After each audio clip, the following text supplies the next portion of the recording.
Welcome to a new segment on Coptic civilization. I'm Michael Saad. Our segment today is for the topic of contemporary Coptic nuns. And our guest is Professor Nelly van DoornHarder, professor at Wake Forest University in Winston-Salem, North Carolina. Welcome, Professor. Thank you. Professor Nelly van DoornHarder is the author of the book on contemporary Coptic nuns. And this book was written in 1995, published then, and also she followed this effort by another book that she co-edited, and the book is entitled Between Desert and City, the Coptic Orthodox Church Today, and some of the chapters are on Coptic nuns and leaders like Pope Kyrillus VI and Mother Irini, the Mother Superior of Deir Abu Sifin, and the role of Coptic nuns and church revival. Then Professor van DoornHarder, her most recent book is The Emergence of the Modern Coptic Papacy, co-authored with Professor Magdi Gerges. And so you are the expert professor on contemporary Coptic nuns, but I'm very curious first to know, you were born and raised in the Netherlands, and then you became the world expert on contemporary Coptic nuns from these books and articles. Even I find an article in the Indonesian language you published about contemporary Coptic nuns. What brought you to this field? Well, I was working in Egypt after studying Middle Eastern studies and Islamic studies. I was working in a refugee agency with St. Andrew's Church and All Saints Cathedral in Cairo. And many of the refugees were Ethiopian, and they were Orthodox. And I felt that for them to get proper care, pastoral care, spiritual attention and guidance, we were not the right place. So I went and connected with the Coptic Orthodox Church and met Amba Serapion in those days, and also met Amba Athanasius, who then said, well, for the women, you could come to meet with my nuns. And then when I met the nuns in Beni Suef, the Banat Mariam, they said, but we are not the real nuns. The real nuns are the contemplatives, the Ummahat, who never leave the convents and who dedicate their lives to prayer and meditation and contemplation. And so that is how I got to know the Coptic Orthodox nuns. And I wanted to, and I found it a fascinating world and wanted to read about it. And then I found two articles, one by the formidable Iris Habib Masri, and that was, I think, from the 50s, and another article also from, if I'm not mistaken, the 1950s, written in Italian, written by a monk. Those were the only two pieces I could find in the 1980s about Coptic nuns, and I thought, this is ridiculous. These people exist, they do amazing work. Someone has to tell the world about them and write about them. And I became very interested and also fascinated by their lives. And the more I got to know them, the more I also really learned from them about, the history of the Coptic Church and the culture of the Coptic Church and spirituality, theology, and so on and so on. Wow. I see in the background of your room San Damiano and the 40 virgins, Yeah. nuns, and of course martyrs. Yeah. And of course the Copts venerate them so much. And also I see Saint Anthony and his famous scroll. Right here. Right. Yeah. And Right. I see the flight to Egypt, Right. and I see the nativity. I see an archangel. I don't know which one. It is Raphael. Archangel Raphael. Yeah. I see Christ in glory with many personalities around him, and I don't know what are these personalities. The elders of the Apocalypse. Oh, 24 elders. Of the Apocalypse, which is a Okay. new theme, and as Right. far as this, Otto Meinardus wrote about many of the churches in Egypt, and he has a small reference to the elders of the Apocalypse. It's only in one or two churches that they were found, and it's a relatively new theme that people are working on these days. And then I see Amba Musa. Musa, can you see him? Yes, the strong Amba Musa. He was African origin, most probably from Nubia, right? Right. And so you belong to the Lutheran Church today, right? Right. And your home is home to Coptic monks and Coptic nuns and Coptic monasticism and Coptic iconography. None of these are in Protestant tradition. So I see you like an ecumenical place, your home and your heart actually, and your scholarship. So that's to be admired. Thank We go back to your experience in Cairo with Coptic convents. And did you come across Mother Irini so much? Because, of course, you did, because I read in the book so many pages about her and about other mother superiors in Old Cairo and around Egypt, actually. So this is a rich book about the subject. And I don't think there's even a book in Arabic with that size on contemporary Coptic nuns. So you really wrote in English before there is a book in Arabic. And that's another reason you are to be admired in your scholarship and your dedication. And combining spirituality with scholarship is again something, is a role model, which I really would like to put forward to our viewers. Please tell us, how did you meet Mother Irini the first time? Oh, I met her after many visits to the convent. I had been many times to the convent, and she knew I was there. But I think she either didn't have time or wanted to see if I kept coming back. So I had been visiting Deir Abu Sifin for several months. And one day, unannounced, she appeared, and she just came and sat with me in the room, and we had a very interesting conversation. And we also had a conversation about being Protestant and the Protestant church. And when she left the room, that is how I found out that this was the famous Mother Irini, because there were no pictures of her, remember? Nobody was allowed to take pictures of her. Now we have her photo everywhere, but when she was alive, we didn't. So you didn't. I had no idea what she looked like. No. Oh, so you spent an hour in conversation without knowing that this is Mother Irini.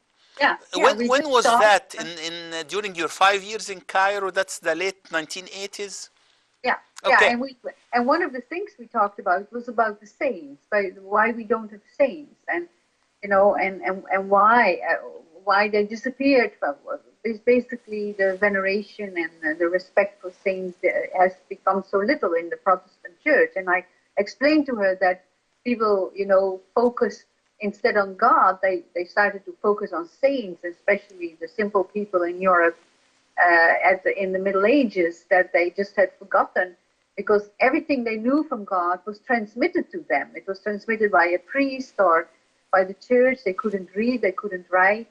And so basically the Reformation was a radical reorientation to God. And to do that, they basically destroyed everything that would take away from God and, of course, from the message of the New Testament. And she understood that. She could make sense of that. Yeah. In your book, you mentioned that she was visionary. I think so. Yeah, and she was a simple Copt young girl from Upper Egypt who came to Cairo to dedicate her life to monastic life, and she quickly rose to the leadership of the monastery, handpicked by His Holiness Pope Kyrillus VI, and there was miracles happening almost, I'm not saying daily, but daily small miracles, but of course big miracles in the terms of the evolution of Abu Sufyan convent and also expansion into social service outside the convent, and also a new location by the Mediterranean. What's your personal experience with all of that? Well, the first thing I would like to say is that what she did, she really reinserted women into the history of the Coptic Church and into the history of the Orthodox Church, for that matter. She by focusing on certain saints, among others, Saint Irini, who now has an icon in the Church of Saint Mary, that's in the garden of the convent in Cairo. She really created a visual culture that shows that women played an important role in the history of Christianity. For example,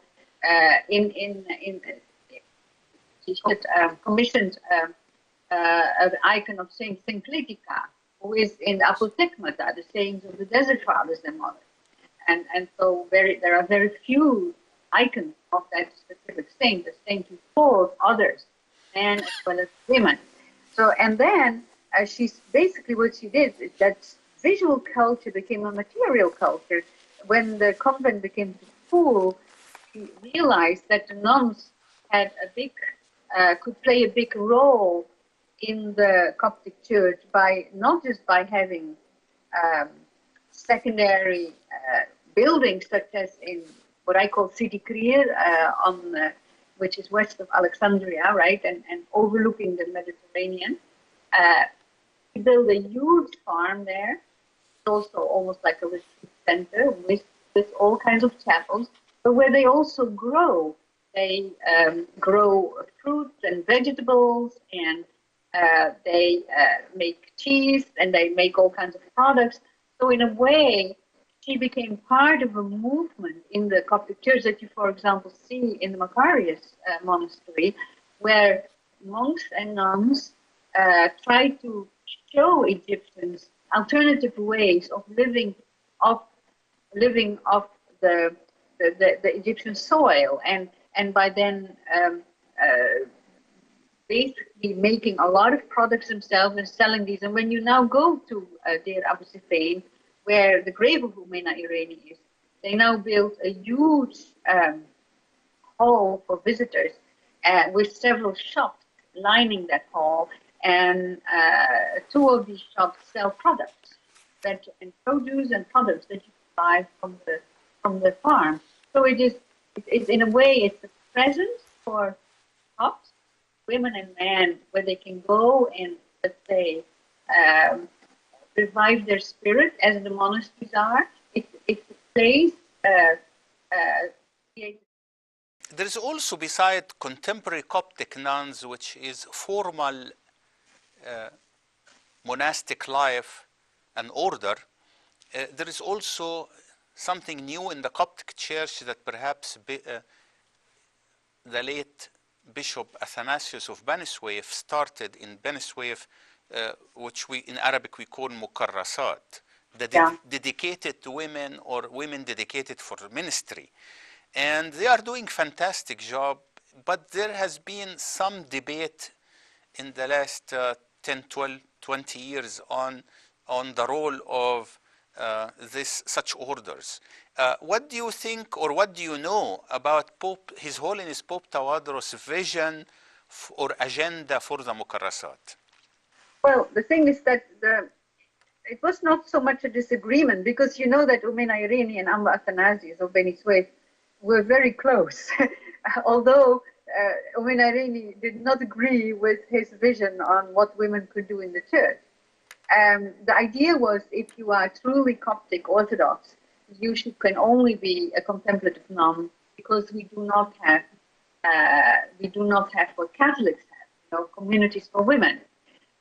But on the other hand, Pope Shenouda, he created this middle way, that are now the Mukarrasat, where you can become a deaconess and you can be connected to a bishop, or you can be in a small community. And these women, there are now there are hundreds of them. I don't dare to say thousands, but at least over 1,000, all through Egypt, doing amazing work in all kinds of levels of society. Social work, teaching, working with the handicapped, working in art, teaching on a higher level, setting up schools. They do all kinds of work. And so basically, Amba Tawadros, what I heard from women who are Mukarrasat was very positive towards their efforts. And basically, he asked one of them why it was that there was a disagreement, because he couldn't quite see the point of the disagreement. And she said, well, because the contemplative nuns, some of them think that nuns should never walk in the streets. And but in a way, again, as we have now all these active women who have dedicated themselves to the church, this has become now part of the Coptic Orthodox Church. As maybe you know, that it has actually become such a part that other Orthodox churches come and observe what the Coptic Church has created. I've seen delegations from the Greek Church coming and observing how the Mukarrasat work, and then at the contemplative convents and all the things they have been doing. So in a way, the Copts have become a model for other churches. So I think this is a growing phenomenon where there is more and more space for women inside the Coptic Church to be part of the work of the official work of the church. And of course, every woman who is a Copt, or for that matter, a Christian, can be active in the church, but this would be a very special calling. The Claremont Coptic Encyclopedia is a digitization of the 1991 Coptic Encyclopedia edited by Professor Aziz Atiyah. That's phase one. Phase two is to continue perpetually expansion or an entry of new material. And I looked up the article on nuns by the late His Beatitude Archbishop Basilius of Jerusalem, the Coptic Archbishop in Jerusalem until that time, in 1990, I believe. He has an entry on nuns, and very fascinating history of Coptic nuns from the early centuries. But of course, we need updating of the information from your book, Contemporary Coptic Nuns, and I trust, because you are on the editorial board of the Claremont Coptic Encyclopedia, that will be many entries about the last 50 years of evolution of Coptic women monastic life. I want to,